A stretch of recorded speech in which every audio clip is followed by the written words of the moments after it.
Good morning students. સમૂહ 15ના તત્વો nitrogen, phosphorus, arsenic, antimony અને બિસ્મથ. નાઇટ્રોજનના સંયોજનોની બનાવટ વિશે સમજ્યા. હવે ફોસ્ફરસના સંયોજનો એ પહેલા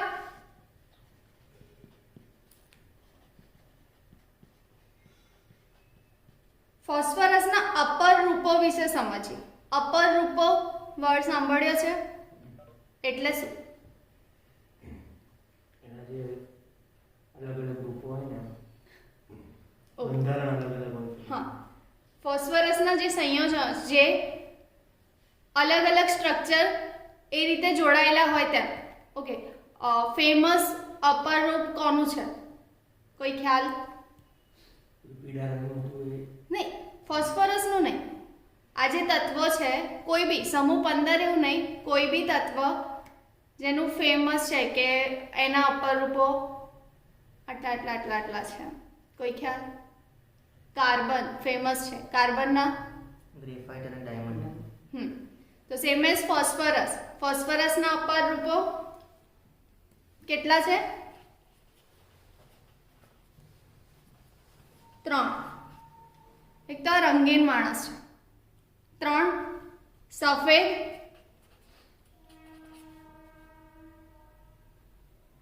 કાળો અને લાલ. ડન. ફોસ્ફરસના અપર રૂપોમાં સફેદ, લાલ અને કાળો, તેના 3 સ્ટ્રક્ચર જોવા મળે. 3 અપર રૂપો.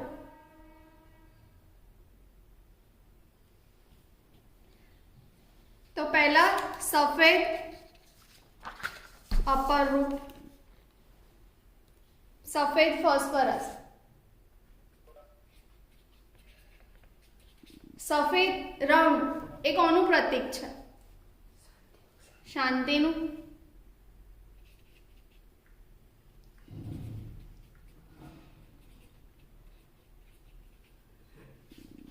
P4.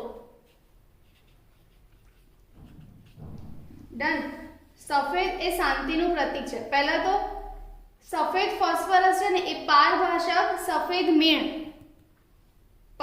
મીણ દેખી છે? એટલું અપારદર્શક બી નહીં હોય. તો પારભાષક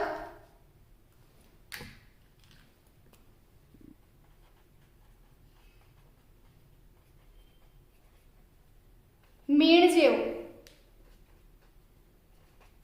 ઘન પદાર્થ છે.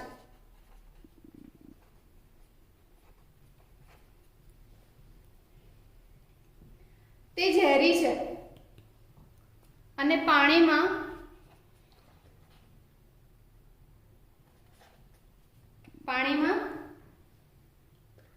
અદ્રાવ્ય કે દ્રાવ્ય? અદ્રાવ્ય છે. પાણીમાં અદ્રાવ્ય છે.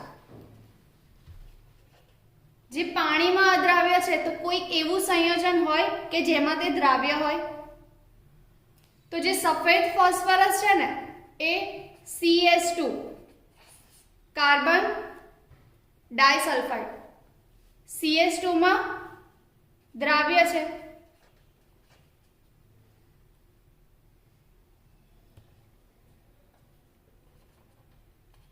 અંધારામાં ચમકે. પારભાષક મીણ જેવો ઘન પદાર્થ, ઝેરી છે, પાણીમાં અદ્રાવ્ય છે, પણ કાર્બન ડાયસલ્ફાઇડમાં દ્રાવ્ય છે અને અંધારામાં પ્રકાશિત થાય, મતલબ અંધારામાં દીપ્ત છે.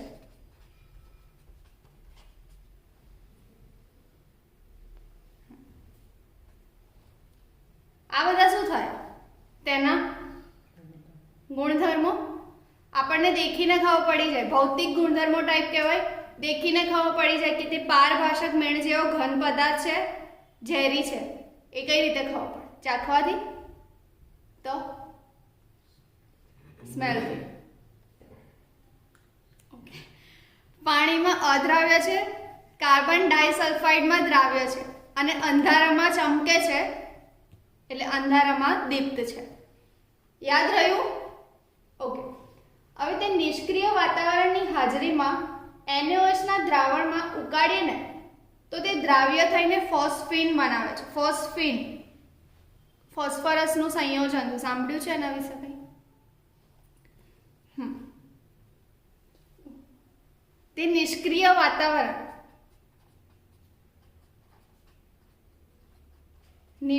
વાતાવરણમાં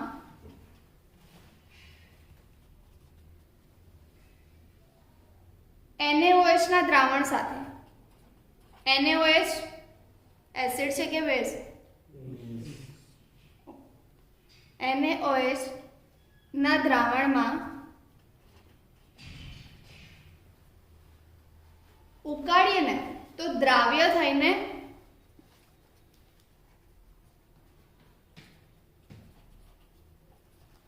ફોસ્ફીન બનાવે છે. ફોસ્ફીન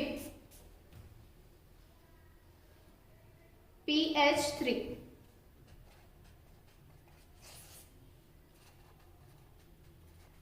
બનાવે છે.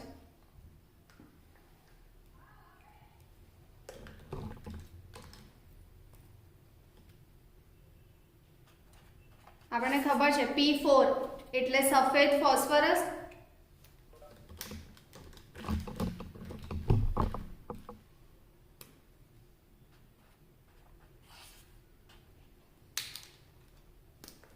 સફેદ ફોસ્ફરસ કોની સાથે? NaOH સાથે પ્રક્રિયા થાય અને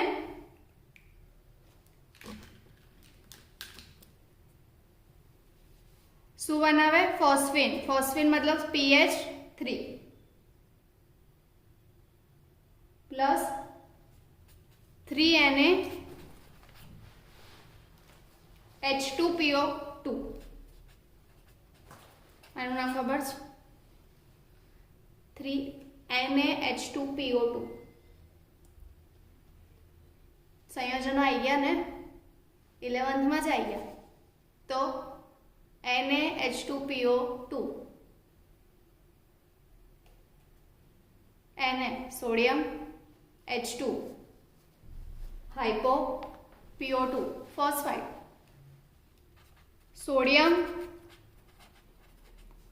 હાઇપો ફોસ્ફાઇડ.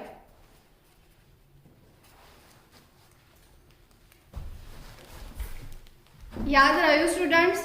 સિમ્પલ છે, કંઈ જ ઉખાડી લેવાનું નથી. સફેદ ફોસ્ફરસ ફર્સ્ટ. આપણે 3 અપર રૂપો દેખ્યા: સફેદ, કાળો, લાલ. પહેલા સફેદ ફોસ્ફરસ પારભાષક મીણ જેવો ઘન પદાર્થ છે, તે ઝેરી છે, પાણીમાં અદ્રાવ્ય છે અને કાર્બન ડાયસલ્ફાઇડમાં દ્રાવ્ય છે. આ તેના થયા ભૌતિક ગુણધર્મો. અંધારામાં દીપ્ત છે, અંધારામાં તે ચમકે છે. તેને નિષ્ક્રિય વાતાવરણમાં NaOH ના દ્રાવણમાં ઉકાળીએ તો તે ફોસ્ફીન બનાવે છે. Phosphine NH3. તો એ જ રિએક્શન લખી છે કે સફેદ ફોસ્ફરસ NaOH સાથે રિએક્ટ કરે, અહીંયા પાણી બી આવશે, NaOH સાથે રિએક્ટ કરે તો ફોસ્ફીન બનાવે અને તેની સાથે બાય પ્રોડક્ટ સોડિયમ હાઇપોફોસ્ફાઇડ મળે છે. આટલું યાદ રહ્યું? આગળ કન્ટિન્યુ કરું.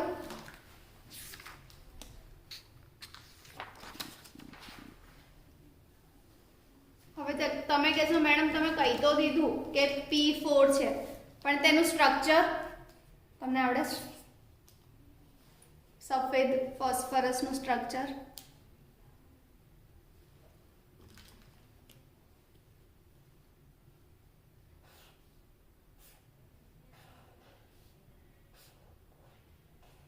હવે કયો તહેવાર આવે છે? ઉત્તરાયણ.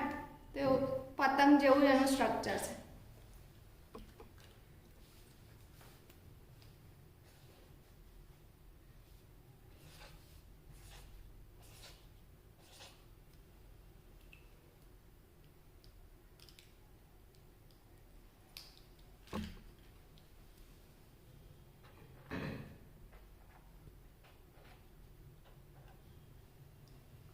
હવે જે ફોસ્ફરસ ના પરમાણુ છે ને એમાં બધા જ બંધ કોણ દેખીને જ ખ્યાલ આવશે કેટલા અંશ છે.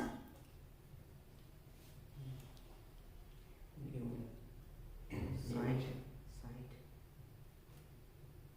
60 કે 90 બોલો. ફોસ્ફરસ વચ્ચે 60 ડિગ્રી નો ખૂણો છે. નોર્મલી અપેક્ષિત કેટલો હોય 90, તેના કરતાં ઘણો ઓછો છે.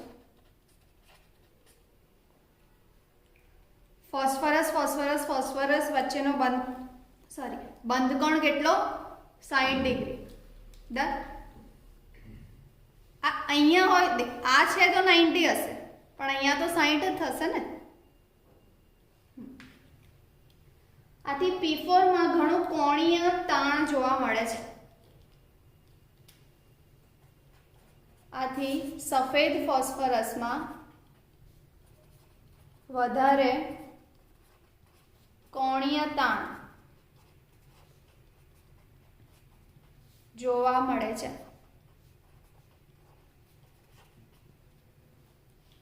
સ્ટ્રક્ચર ખબર પડીને ઈઝી છે, કંઈ નથી, પતંગ દોડ દેવાની. સફેદ ફોસ્ફરસ ઓછો સ્થાયી હોય છે.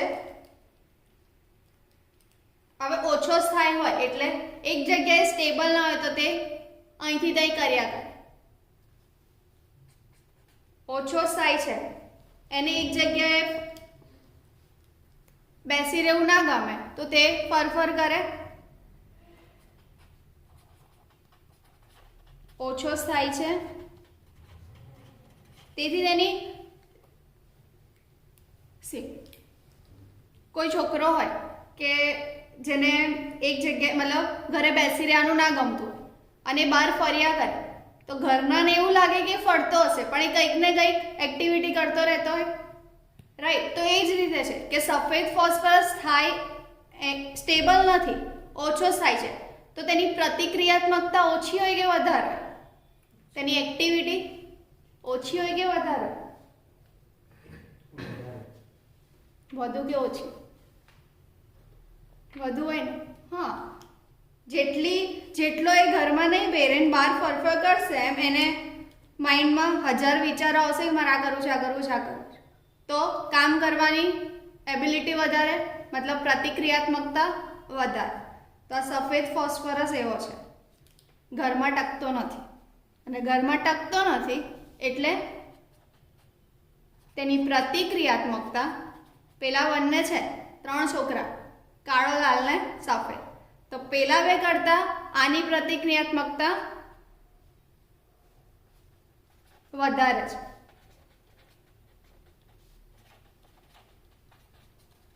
ડન. ખબર પડી આટલામાં?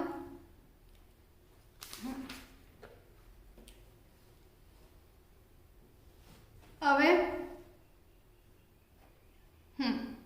બહાર ફરે છે, 1000 કામ હોય, ઝઘડા, બહાર ફરતા જે શાંત હોય એ ઘરમાં બેસી રહી તો એના પેરેન્ટ્સ આગળ એની કમ્પ્લેન્સ ઓછી આવે, બહાર ફરતો હોય તો કમ્પ્લેન્સ વધારે આવે. કમ્પ્લેન્સ કેવી આવે? એણે ઝઘડો કર્યો મારા છોકરાઓ જોડે. તો સેમ જ કે તે હવામાં ઝડપથી આગ પકડે છે તો શું થાય? હવામાં ઝડપથી આગ પકડે તો તે P4O10 નો ઘટ્ટ સફેદ ધુમાડો પ્રોડ્યુસ કરે છે અને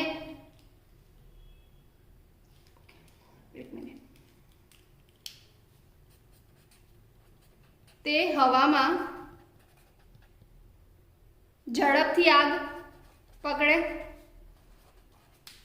ઝઘડા વધારે કરે. ડન.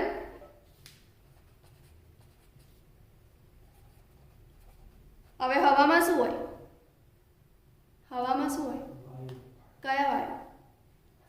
બહુ બધા હોય પણ મેઇન કયો હોય? ઓક્સિજન. O2 સાથે પ્રક્રિયા કરે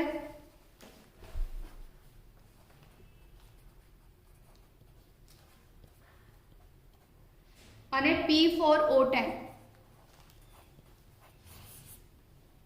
P4O10 નો ઘટ્ટ સફેદ ધુમાડો ઉત્પન્ન કરે. ઘટ્ટ સફેદ ધુમાડો. સિમ્પલ રિએક્શન છે, અહીંયાથી જ ખબર પડે. P4 પ્લસ O2 બેલેન્સ કરવા 5O2 મળે શું? P4O10. હવે આ જે છે એ ઘટ્ટ સફેદ ધુમાડો ઉત્પન્ન કરે છે. ખબર પડી? ઇઝી છે, રિએક્શન કંઈ જ નથી. એક તો કોણીય તાણ જોવા મળે. કેમ કે જે ફોસ્ફરસ વચ્ચેના જે બંધકોણ છે એ 60 ડિગ્રી છે. ડન. ઓછો સ્થાયી છે તેથી તેની પ્રતિક્રિયાત્મકતા વધારે છે. પ્રતિક્રિયાત્મકતા વધારે હોય તો તે હવામાં ઝડપથી આગ પકડે છે. આગ પકડે અને O2 સાથે પ્રક્રિયા કરે. હવામાં ઓલમોસ્ટ ઓક્સિજન વધારે, O2 સાથે પ્રક્રિયા કરે.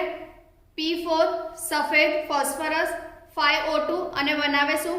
P4O10 જે ઘટ્ટ સફેદ ધુમાડો ઉત્પન્ન કરે છે. હવે આ સ્ટ્રક્ચર છે એને શું કહેવાય?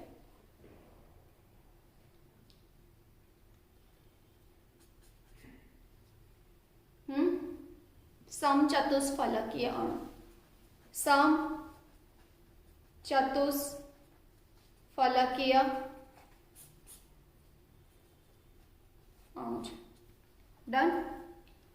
ગોખવાની જરૂર છે કે યાદ રહેશે? ઓકે. સફેદ ફોસ્ફરસ પારભાષક મેળ જેવો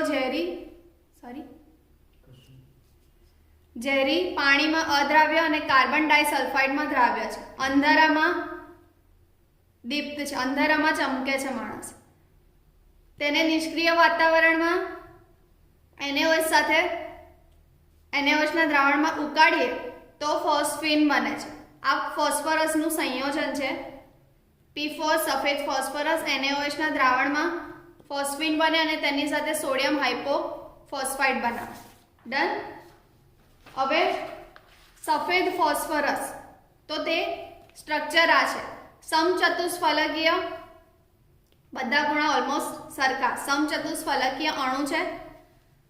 તેમના ફોસ્ફરસ વચ્ચેનો જે બંધકોણ છે તે 60 ડિગ્રી છે.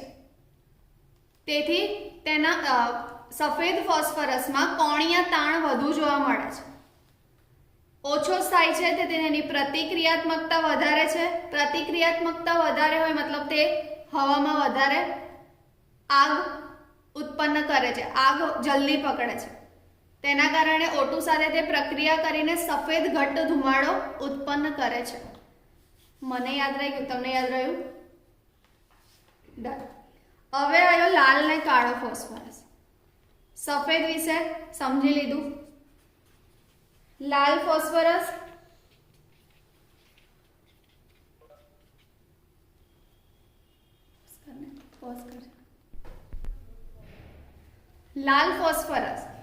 હવે આપણે આગળ દેખ્યું કે સફેદ એ શાંતિનું પ્રતીક છે. ડન. હવે કઈ ને મંથરાની સ્ટોરી સાંભળી છે? કઈ રામાયણમાં હે ને? તો એમાં કેવું થાય કે સફેદ ફોસ્ફરસ તો સારો જ હતો, કઈ તો સારી જ હતી, પણ જ્યારે મંથરાએ તેના કાન ભંભેર્યા, રાઈટ, ત્યારે તે ઉત્તેજિત થઈ, હે ને? ત્યારે તેને ગુસ્સો આવ્યો. બાકી તો એ શાંત જ હતી. તો આમાં એવું છે કે આ જે લાલ ફોસ્ફરસ છે ને એ કઈ રીતે ઉત્પન્ન થાય? ઓકે, સફેદ ફોસ્ફરસને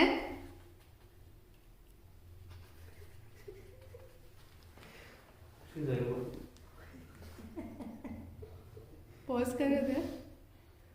ઓકે, સફેદ ફોસ્ફરસને કેટલાય દિવસો સુધી નિષ્ક્રિય વાતાવરણમાં પેલી ચડાઈ કરતી હતી મંથરા, ત્યારે કઈ ગુસ્સે થઈ, ત્યારે તેણે એ રિએક્શન આપ્યું, રાઈટ? તો સેમ એસ કે સફેદ ફોસ્ફરસને નિષ્ક્રિય વાતાવરણમાં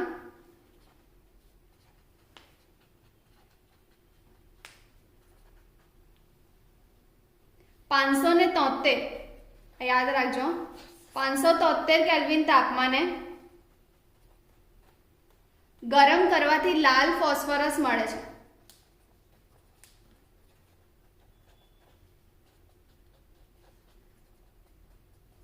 લાલ ફોસ્ફરસ મળે.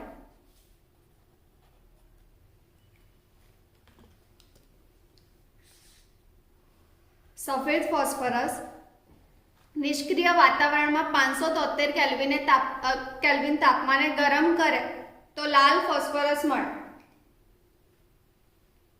હવે જ્યારે લાલ ફોસ્ફરસને ઊંચા દબાણે ગરમ કરવામાં આવે ને ત્યારે તે કાળો ફોસ્ફરસમાં કન્વર્ટ થઈ જાય. હવે તમને ખબર પડી એકથી બીજા, સફેદથી લાલ બને, લાલથી કાળો બને. ડન. તો સફેદ ફોસ્ફરસને નિષ્ક્રિય વાતાવરણમાં 573 કેલ્વિને ગરમ કરીએ તો લાલ ફોસ્ફરસ બને અને પછી તેને ઊંચા દબાણે ગરમ કરીએ તો કાળા ફોસ્ફરસની અવસ્થાઓની શ્રેણીઓ બને છે.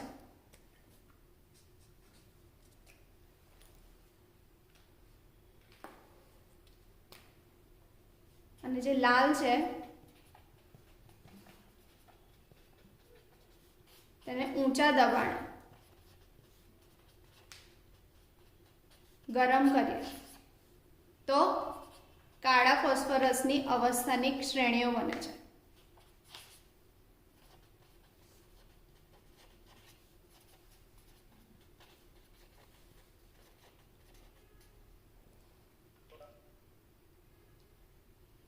લાલ ફોસ્ફરસ નામથી જ ખબર, લાલ છે મતલબ રાખોડી કલરનો. લોખંડ કાટ ખાઈ દેખ્યું છે તો જે એ કલર હોય ને સેમ એઝ લાલ ફોસ્ફરસનો જોવા મળે. તે ચળકાટ મારે અને તે વાસવિહીન અને બિનઝેરી છે. આગળ આપણે સફેદ ફોસ્ફરસ દેખ્યું હતું, એ ઝેરી હતો કે બિનઝેરી? ઝેરી. લાલ ફોસ્ફરસ એ બિનઝેરી છે.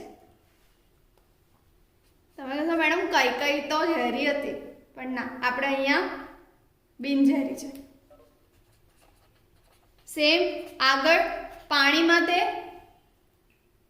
દ્રાવ્ય હતું કે અદ્રાવ્ય? સફેદ ફોસ્ફરસ હા, અહીંયા પાણીમાં દ્રાવ્ય છે.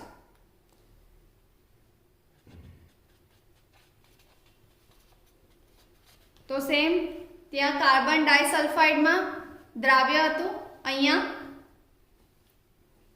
કાર્બન ડાઇસલ્ફાઇડમાં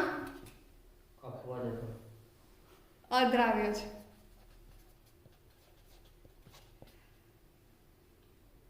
આને કન્ટિન્યુ કરતા કરતા બંને વચ્ચે તફાવત ખબર પડી. સફેદ ફોસ્ફરસ, લાલ ફોસ્ફરસ. સફેદ ફોસ્ફરસને ગરમ કરીએ તો લાલ બને, લાલને ઊંચા દબાણે ગરમ કરીએ તો કાળો બને. ડન. હવે લાલ ફોસ્ફરસના ગુણધર્મોમાં તે બિનઝેરી છે, પાણીમાં દ્રાવ્ય છે અને કાર્બન ડાઇસલ્ફાઇડમાં અદ્રાવ્ય છે. તે રાસાયણિક રીતે સફેદ ફોસ્ફરસ કરતાં ઘણો ઓછો પ્રતિક્રિયાત્મકતા છે. આ ઘરમાં બેસી રહી છે, મતલબ ઓછો પ્રતિક્રિયાત્મકતા ધરાવે છે.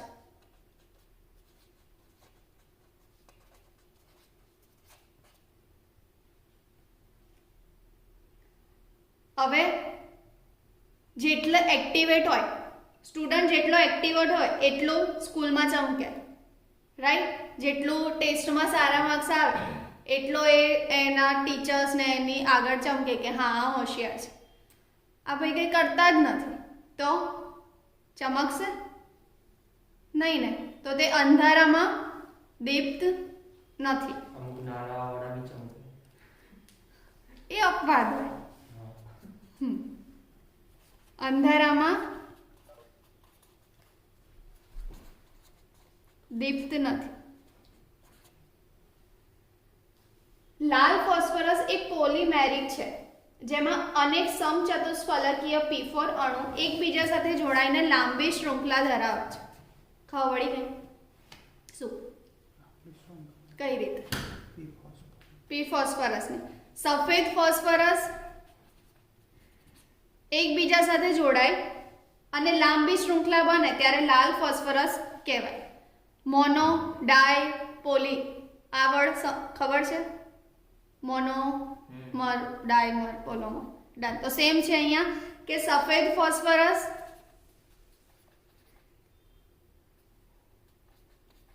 P4 ની લાંબી શૃંખલા બને શું? લાલ ફોસ્ફરસ. અને તેને કારણે તેને શું કહેવાય? પોલીમેરિક. P4 ની લાંબી શૃંખલા N. સ્ટ્રક્ચર દોરી આવશે તો આમાં દેખ્યા વગર બુકમાંથી દોરી આપશે. શું કરવાનું? પતંગ દોરવાની. પણ કેટલી પતંગો દોરવાની? 3 જ દોરવાની. તો 3 ને પોલી થોડી કહેવાય. સ્ટ્રક્ચરમાં 3 આપી હોય પણ આપણે 3 નહીં દોરવા. મતલબ અહીંયા તમે 3 દોરી શકો છો.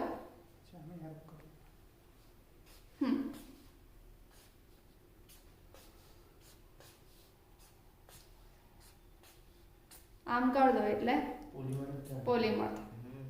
ડન.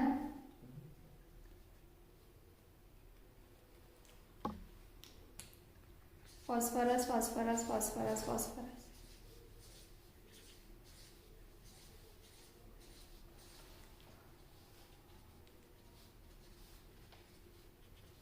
સ્ટ્રક્ચર ખબર પડી સ્ટુડન્ટ્સ?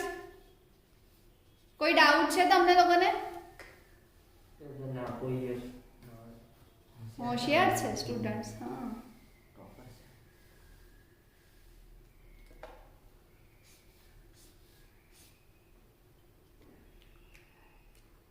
ફિરકો ના દોડતા. હા, કે મેડમ તમે કીધું તો પતંગ, તો આપણે ફિરકો બી દોડતા. એવું નહીં. સફેદ ફોસ્ફરસની લાંબી શૃંખલાથી આપણને મળે લાલ ફોસ્ફરસ.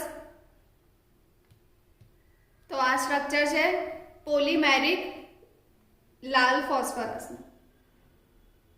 હવે કાળો ફોસ્ફરસ આપણે આગળ દેખ્યું. કાળો ફોસ્ફરસ કઈ રીતે મળે? લાલ ફોસ્ફરસને ઊંચા દબાણે ગરમ કરીએ.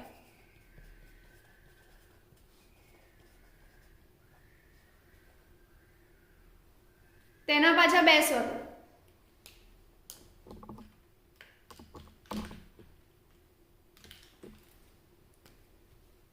2 સ્વરૂપ. કઈ?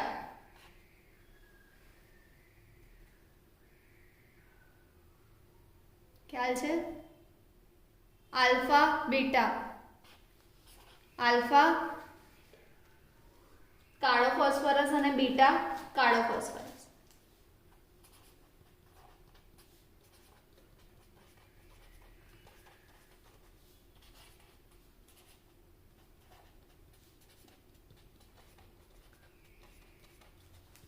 કઈ રીતે મળે? ઊંચા દબાણ. કોને?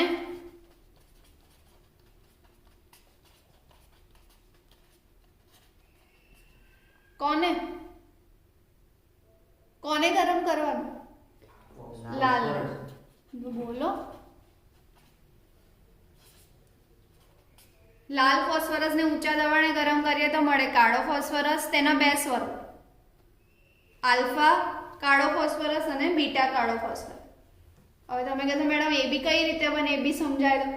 તો જ્યારે બંધ નળીમાં આગળ એક ટેમ્પરેચર આવ્યું હતું. કેટલું હતું? 573. અહીંયા 803. કોને? આલ્ફા ફોસ્ફરસને. એક બંધ નળીમાં લાલ ફોસ્ફરસને 803 કેલ્વિન તાપમાને ગરમ કરીએ તો મળે કોણ? Alpha phosphorus. બંધ નળીમાં 803 કેલ્વિન તાપમાન.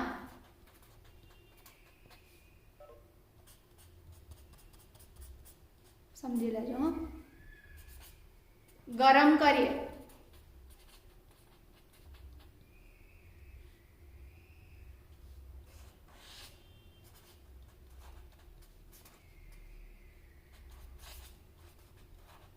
મળે છે. અહીંયા ખાલી ટેમ્પરેચર યાદ રાખવાના છે. આગળ હતું 573, જે સફેદ ફોસ્ફરસને ગરમ કરીએ 573 કેલ્વિન તાપમાને તો કાળો ફોસ્ફરસ મળતો હતો. હવે કાળા ફોસ્ફરસને 803 કેલ્વિન તાપમાને 803 કેલ્વિન તાપમાને લાલ ફોસ્ફરસને આપણને લાલ ફોસ્ફરસ મળતું તો તો લાલ ફોસ્ફરસને 803 કેલ્વિન તાપમાને ગરમ કરીએ તો આપણને આલ્ફા કાળો ફોસ્ફરસ મળે. ડન. અને જેને હવામાં ઉદ્વપાતિત કરી શકાય છે,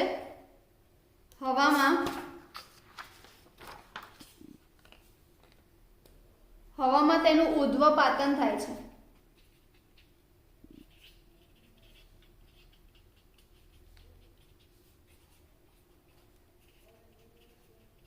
સ્ફટિકમય રચના આવી ગઈ 11th માં. કેટલા ટાઈપની હતી? મોનોહેડ્રલ, ડાયહેડ્રલ, રોમ્બોહેડ્રલ, આવું કંઈક સમજ્યા છો?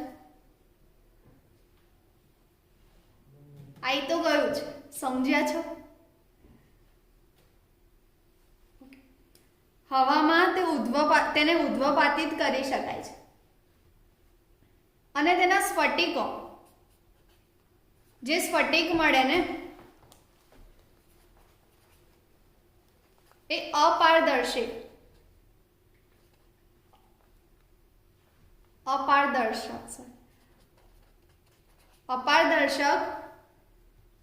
આવું કઈ આવતું હતું તમને લોકોને? 3D સ્ટ્રક્ચર અત્યારે બહુ ચાલે છે. 3D આવું કંઈક ભણ્યા હતા? અમે તો ભણ્યા હતા. સોરી, કંઈક લોચા થઈ ગયા. આવું કંઈક સમજ્યા હતા? કાર્બનનું બી આવતું હતું, ફોસ્ફરસનું બી આવતું હતું, સલ્ફરનું બી આવતું હતું. તો આ છે ને મોનોહેડ્રલ. તો સેમ મોનોહેડ્રલ અને રોમ્બોહેડ્રલ પ્રકારના છે.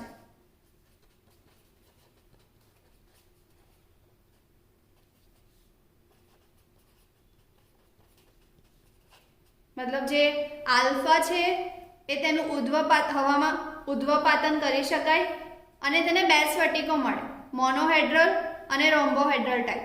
અને જે અપારદર્શક છે, હવે તે એટલો જ થાય છે કે હવામાં ઓક્સિડેશન પામતો નથી. ઓબ્વિયસ 3D સ્ટ્રક્ચર સ્થાય જ હોય તો તે સ્થાયી છે.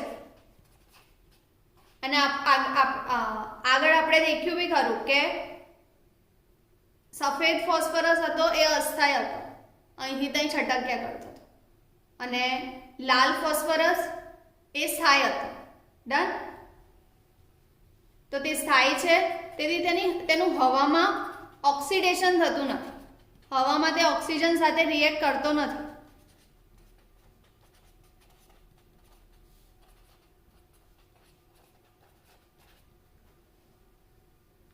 સફેદ ફોસ્ફરસને 473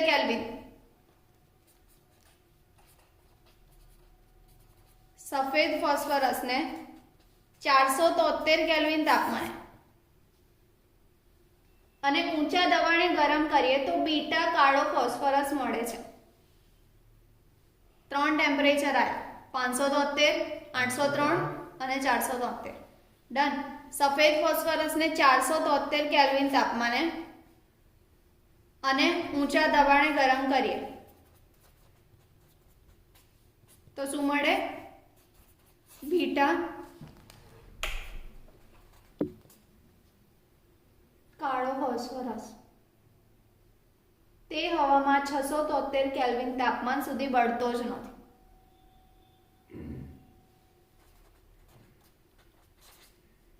હવામાં બીટા કાળો ફોસ્ફરસ એ હવામાં 673 કેલ્વિન તાપમાને બળતો જ નથી. યાદ રહ્યું? શું ભણાયું હતું? ફોસ્ફરસ. ઓકે.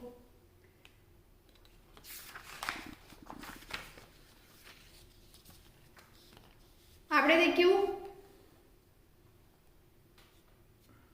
સફેદ ફોસ્ફરસ, લાલ ફોસ્ફરસ અને કાળો ફોસ્ફરસ. કાળો ફોસ્ફરસ લાલ ફોસ્ફરસને ઊંચા દબાણે ગરમ કરીએ તો મળે. બે સ્વરૂપ આલ્ફા અને બીટા. આલ્ફા ક્યારે મળે? જ્યારે 803 કેલ્વિન તાપમાને તેને ગરમ કરીએ તો. ડન. 3 તાપમાન યાદ રાખજો, કન્ફ્યુઝ ના થતા. આલ્ફા વધારે ગરમ કરીએ ત્યારે આલ્ફા મળે 803 કેલ્વિન તાપમાન. અને જે બીટા છે એ 473 કેલ્વિન, કારણ કે તે 673 સુધી પહોંચતો જ નથી. ડન. આલ્ફા કાળો ફોસ્ફરસ છે જે હવામાં ઉદ્વપાતિત કરી શકાય છે, તેથી તેના બે સ્ફટિકો મળે છે. બંને અપારદર્શક છે. બે સ્ફટિક મોનોહેડ્રલ અને રોમ્બોહેડ્રલ પ્રકારના હોય છે.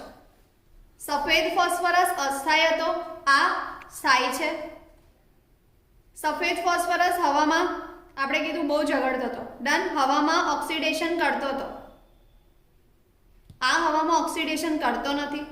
સફેદ ફોસ્ફરસને 473 કેલ્વિન તાપમાને ઊંચા દબાણે ગરમ કરીએ તો બીટા કાળો ફોસ્ફરસ મળે છે. કેમ આટલું ટેમ્પરેચર? કેમ કે 673 સુધી તે બળતો જ નથી. ડન. નેક્સ્ટ લેક્ચરમાં ફોસ્ફરસના સંયોજનોની બનાવટ વિશે સમજીશું.